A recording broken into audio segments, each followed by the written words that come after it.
Shalom dan selamat siang. Perkenalkan, nama saya Resa Risita Tamiawa. Di sini saya akan membacakan firman Tuhan yang terdapat dalam Lukas pasalnya yang ke-15, ayatnya yang pertama hingga ayatnya yang ke-32. Firman Tuhan berkata demikian. Para pemungut cukai dan orang-orang berdosa biasanya datang kepada Yesus untuk mendengarkan Dia. Maka bersungut-sungutlah orang-orang Farisi dan ahli-ahli Taurat, katanya. Ia menerima orang-orang berdosa dan makan bersama-sama dengan mereka. Lalu ia mengatakan perumpamaan ini kepada mereka. Siapakah di antara kamu yang mempunyai 100 ekor domba? Dan jikalau ia kehilangan seekor di antaranya, tidak meninggalkan yang 99 ekor di padang gurun, dan pergi mencari yang sesat itu sampai ia menemukannya? Dan kalau ia telah menemukannya, ia meletakkannya di atas bahunya dengan gembira, dan setibanya di rumah, ia memanggil sahabat-sahabat dan tetangga-tetangganya, serta berkata kepada mereka, "Bersukacitalah bersama-sama dengan aku, sebab dombaku yang hilang itu telah kutemukan. Aku berkata kepadamu, demikian juga akan ada sukacita di sorga karena satu orang berdosa yang bertobat, lebih daripada sukacita karena 99 orang benar yang tidak memerlukan pertobatan." Atau perempuan manakah yang mempunyai 10 dirham, dan jika ia kehilangan satu di antaranya, tidak menyalakan pelita dan menyapu rumah serta mencarinya dengan cermat sampai ia menemukannya? Dan kalau ia telah menemukannya, ia memanggil sahabat-sahabat dan tetangga-tetangganya serta berkata, "Bersukacitalah bersama-sama dengan aku, sebab dirhamku yang hilang itu telah kutemukan." Aku berkata kepadamu, demikian juga akan ada sukacita pada malaikat-malaikat Allah karena satu orang berdosa yang bertobat. Yesus berkata lagi, ada seorang mempunyai 2 anak laki-laki.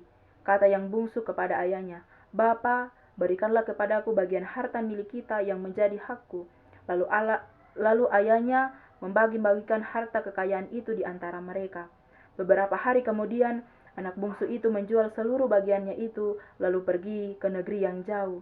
Di sana ia memboroskan harta miliknya itu dengan hidup berfoya-foya.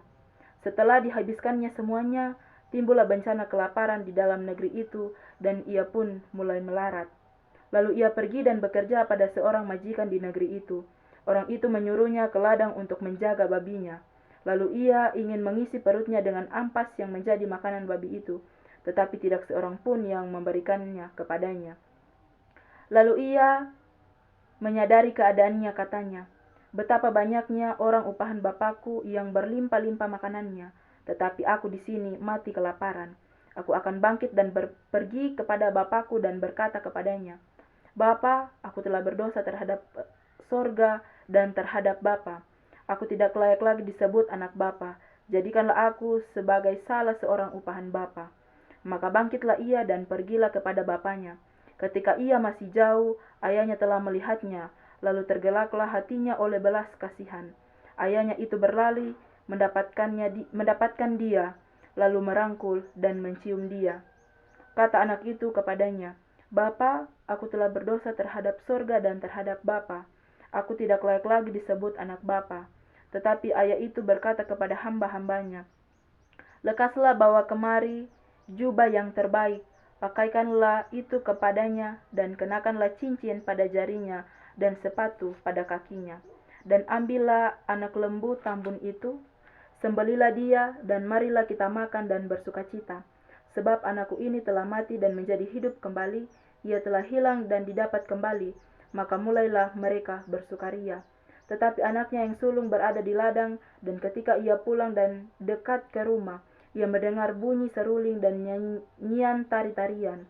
Lalu ia memanggil salah seorang hamba dan bertanya kepadanya, "Apa arti semuanya itu?" Lalu ia memanggil salah seorang. Jawab hamba itu, "Adikku telah kembali dan ayahmu telah menyembelih anak lembu tambun, karena ia mendapatkannya kembali dengan sehat." Maka marahlah anak sulung itu, dan ia tidak mau masuk. Lalu ayahnya keluar dan berbicara dengan dia. Tetapi ia menjawab ayahnya, katanya, "Telah bertahun-tahun aku melayani Bapa, dan belum pernah aku melanggar perintah Bapa. Tetapi kepadaku belum pernah Bapa memberikan seekor anak kambing untuk bersukacita dengan sahabat-sahabatku." Tetapi baru saja datang anak bapa yang telah memboroskan harta kekayaan bapa bersama-sama dengan pelacur-pelacur. Maka bapa menyembeli anak lembu tambun itu untuk dia.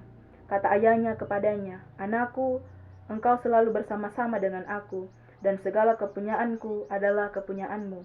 Kita patut bersukacita dan bergembira, karena adikmu telah mati dan menjadi hidup kembali. Ia telah hilang dan didapatkan kembali." Sekian firman Tuhan pada saat ini. Shalom dan selamat siang.